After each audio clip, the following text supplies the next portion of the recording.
to Voodoo Whiskey Gaming, and this is my late review of John Wick Hex. I played it on the PS4, it's also available on the PC. So let's get into the story. You play as John Wick, you know, from the John Wick movies, and he is tracking down Winston and Charon because they've gone missing. Now, you don't necessarily know where they are, you do know who has them because the individual who has them is telling everything that John Wick has been doing to Winston and Charon. Wick has been sent to, I guess, rescue them by the High Council. There's some other, like, you know, kind of underworld war stuff going on. And I gotta say, unfortunately, the story isn't insanely interesting. It's vaguely interesting, and it's delivered to you in these itsy-bitsy droplets that kind of make it hard to be encouraged by said story. Which is fine for a movie, but a multiple hour game, it needs more to help drag you through it, or it needs more of some other stuff I will get into later. Let's get into the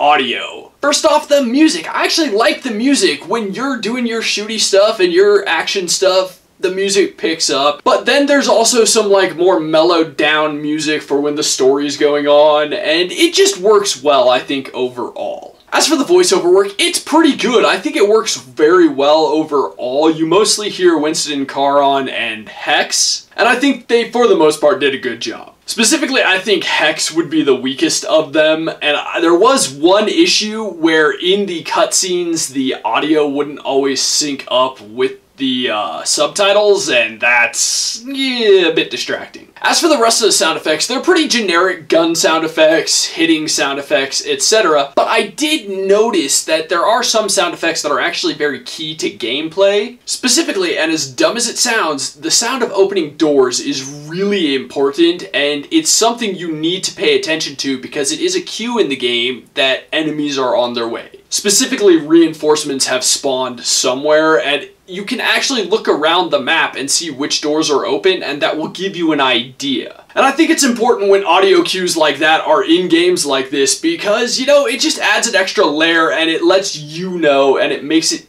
a bit easier for you to play and enjoy. Now let's get into the gameplay mechanics and whatnot. This is very much a strategy, live, die, repeat style game. Not exactly top-down, sort of top-down. And basically you plan out all of your moves, and when you are moving, the enemy is moving. And there is a timer attached to literally everything. Your movement, your actions, their movements, their actions, and that becomes very important. But at first, I really didn't grasp that or really understand it or like what I was doing because I don't feel the first level prepares you at all for the rest of the game. It doesn't break you in, it doesn't ramp up throughout the different missions in the first chapter in order to get you to understand the importance of the timer. So when I hit the second level, and honestly most of the second level didn't do a good job of that either, it wasn't until the boss of the second level where I discovered how important that was. So I found the game really frustrating and unpleasant at first, but then once I figured it out, it started to get boring. Because you basically figure out the little tricks and you just use them repeatedly for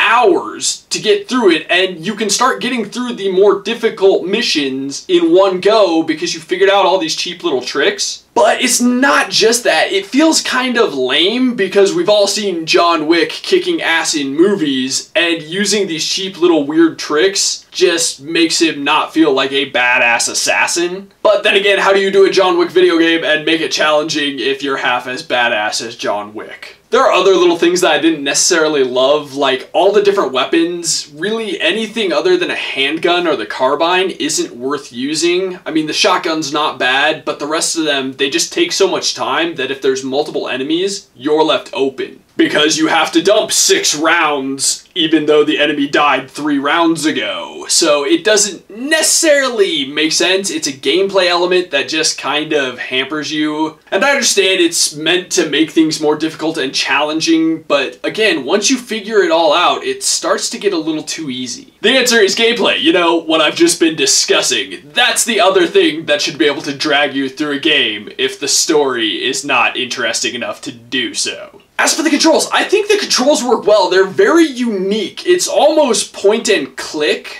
You have your top-down view and you can see how many moves you need to go, and then you can click on it and select your actions. Honestly, the controls all work really well for the game, for the concept. They're very easy and pretty intuitive once you get the hang of it. Then lastly, there's the visuals, which I kind of like, kind of don't like. I feel like it's this cool cartoony comic book look, but at the same time, it just feels a little weird. I do like the vibrant colors and the way they've done the world. I think that's all cool. I just wish they would explore the world more. But from a visual standpoint, I like the way they look. John Wick looks kind of like a large triangle. He looks a little weird. He looks way burlier than Keanu Reeves for some reason. Now, I'm going to do my biggest shitting upon right here in between the visuals and the wrap-up, and that is this game crashes incessantly. Like, you have to understand, each of the levels really isn't that long, and I crashed every 2 to 3 levels. I have crashed, God, dozens of times at this point. I've lost count. I was starting to count, but then it just got too obnoxious to count. And that